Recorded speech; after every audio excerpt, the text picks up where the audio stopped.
Hey, hey, hey, good morning, good afternoon, good evening, ladies and gentlemen. How you doing? Hope you're good, hope you're well. Happy Monday. Happy Monday, everybody. I hope you're ready for a week. It's going to be an exciting week today. We've got an interview. We have the country manager of the Philippines in from Yield Guild Gaming today. Who's excited? Are you ready? Let's go!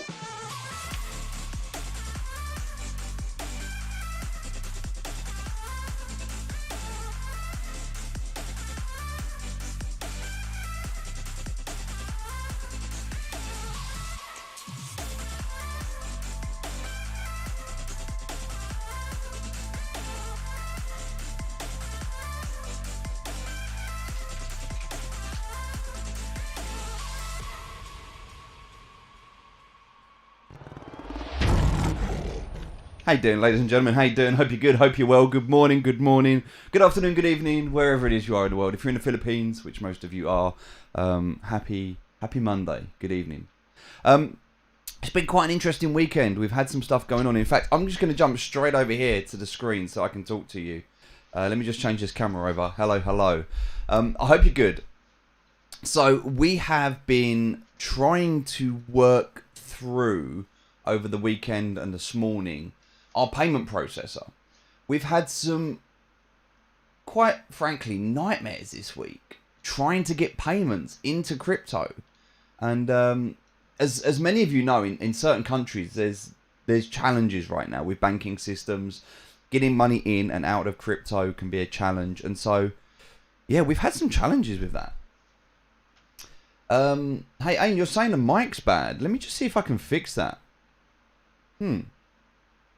Is there an echo for you? How's that? Is that echo fixed now? Maybe that's better now. If there is a problem, I apologise for the mic. Hopefully that's fixed it if there was one. Yeah, sorry about that. No echo for you. Okay, interesting. Okay, well hopefully it's okay now. Hey Steve, been a long time, so just out of hospital. Well, I hope you're good. I hope you're okay. Tilineo, I hope you're okay. Other people saying there's no echo, so that's good. Okay, well hopefully it's alright. Yeah, so we've had a bit of a challenge getting money in and out of the bank accounts. It's been a challenge. And we've not been able to do it. We've had to go through verification processes. I've had to submit ID, and then I've had to submit address verification, and I've had to submit bank statements, and then I've had to submit like company letters. And this whole process with the back and the forth, because it normally takes a day or two for the support system of the processor to respond. So it's taken over a week to get this challenge sorted. And then I found out this morning after talking to one of the directors that we're actually not doing things the right way. We've been using the system that we've been using as like a payment processor, and that was not their intended purpose. So we're trying to navigate as we build this business. Like there's always going to be problems. And we've talked about this before. Like it's not about having problems that are bigger than you. It's about being bigger than your problems and not seeing them as problems, but seeing them as challenges. So we've had these challenges, just to catch my thinking there. It's not a problem. We've had these challenges where we're trying to find the most efficient way to deposit money so we don't get smashed by gas fees. See, if we were to go through Binance and then into MetaMask and then go through to the Ronin wallet, we'd have to pay the deposit fee in Binance. Then we'd have to pay the gas fee to send it across the Ether network to MetaMask. Then we'd have to pay the gas fee to send it across to the Ronin wallet. So we'd end up spending quite a lot of money. So using the ramp.network directly into something like Ronin is a good opportunity, but then everybody has to get verified. The verification process is challenging. So then we'd send people directly to our wallet and not their own. What I didn't realize and what I didn't know is that the ramp network, you're meant to make a deposit from ramp to your own wallet. But because they let you put a wallet in, I thought it was okay that they could send to any wallet. But they're saying that that's not, like, they don't have a process for this themselves. So they're, like, talking to the directors this morning, they're basically saying, well, you know, we have to go back and fix this out ourselves as well, because this is not how we intended for this to work. So now they've got to speak to their legal team, they've got to speak to their sales department, they've got to look at what they're doing. We've got to obviously look at what we're doing, because we want to make sure we're legal and above board and we're not breaking any rules. But because the rules are so... they're not very well documented right now, and they're more of an umbrella set of rules that kind of govern and catch everything. And there's no specific... So we're kind of skirting between the lines of what we can and can't do. And we're trying to figure this out as we go, but we're trying to do it in the right way. And it's really important to understand that with any new technology, with any new process, with any new governance that's being created, like we are now with this play to earn, and we're seeing it, you know, governments are trying to figure out how to tax people. People are trying to figure out how to not be taxed. People are trying to be efficient. People are trying to get the most money they can. We're trying to navigate markets with SLP price going up and down. We're trying to trust the developers to build a product that's going to work long term. We're trying to do so many different things, and there's a lot of risk in this market. You know, there's a lot that we have to navigate. And so what I'm sharing with you, and the reason I'm talking to you about this now, is because I want you to understand that we're doing everything we can behind the scenes to make this as successful as we possibly can. We know that there are managers out there that are just doing this under the radar, hoping not to get caught, or maybe not even thinking about this. And so we really need to know that what we're doing is not going to be shut down in the future, or we're not going to get smacked by a heavy tax bill that we can't afford to pay. So that's why we have our 25% and we put some away. So we're paying our fees, we're doing the right thing, we're covering our, you know, we're doing it legally, and we're doing it through a limited company. And I think it's important to recognize that as a scholar, for yourselves, you also need to trust, because you're putting your time, your energy, your effort into this process.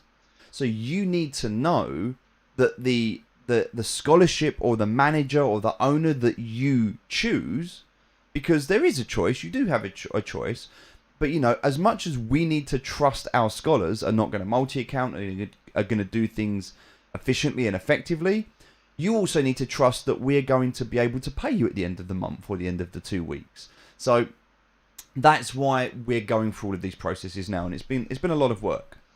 As well as that, we're also trying to educate sponsors on how to onboard. You know, some sponsors have had some challenges getting the money into the system as well. So yeah, it's definitely a challenge.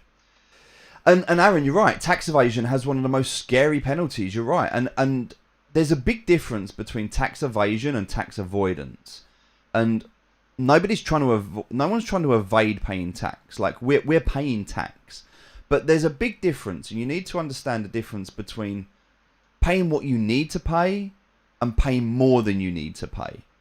And so it's about, like, that's the whole concept of business, is to be efficient. And to be efficient in business, you need to learn what you need to pay in tax. So you pay what you need to pay, but then you have expenses and you can offset tax. And there's ways that you can do things to pay less tax, not less than you need to pay, but just to make sure that, again, you're being efficient.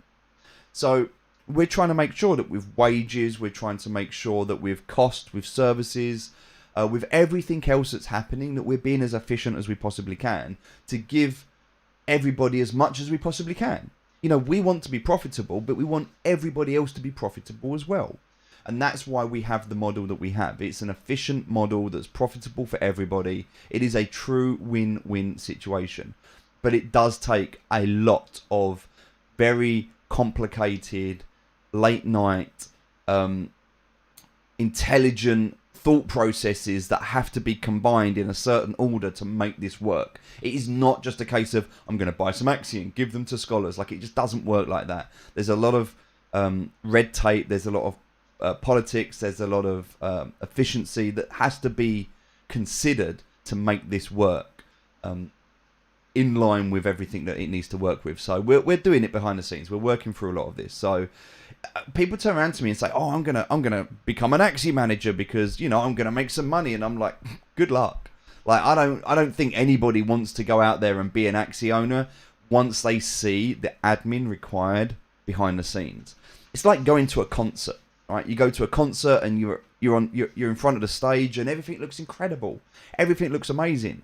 But if you've ever been backstage, it's just scaffolding and people running around like headless chickens. It's a bit mad. So yeah, it's always what happens at the front of house always looks better than what happens behind. Social media is the same. People's profile pictures on social media isn't a representation of their life. It's a representation of how they want you to perceive their life. And managers do the same thing. It's like, oh yeah, Axie's great, Axie's doing really well. And, you know, there are challenges. So, we're talking of challenges. Before we get into our interview today, so we've got about 45 minutes before we have our chat this morning with Luis. So we're gonna have a quick look at the markets. We're gonna see what's happening. Let me just swap our screens over at the moment so we can do this. That should hopefully be this one. There we go. So, yeah. Ouch. SLP. Let's start here, shall we? Let's have a look at what's going on with SLP. So, as you can see, we talked about this at on Friday, and we got to this point where we said, look, this is what we think is going to happen, but this is also what could happen. And it's happening. As much as we didn't want it to happen, it's happening. And we can kind of see what needs to happen. We know what needs to happen now moving forward. So SLP is going to continuously dump until Sky Mavis make a change.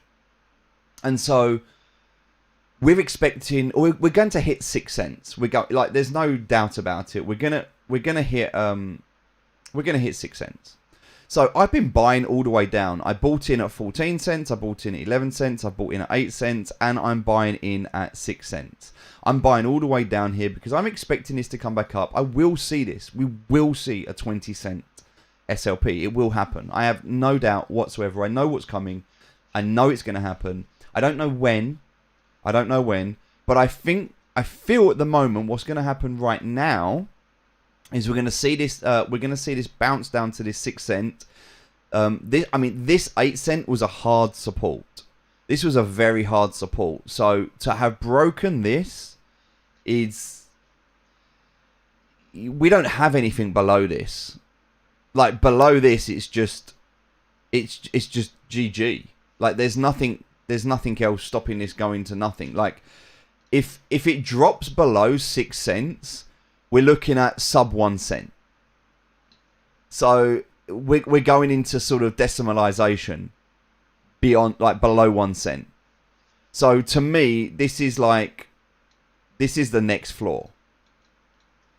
And if this happens and we go under 1 cent for SLP, then, well, that's going to change a lot within this game.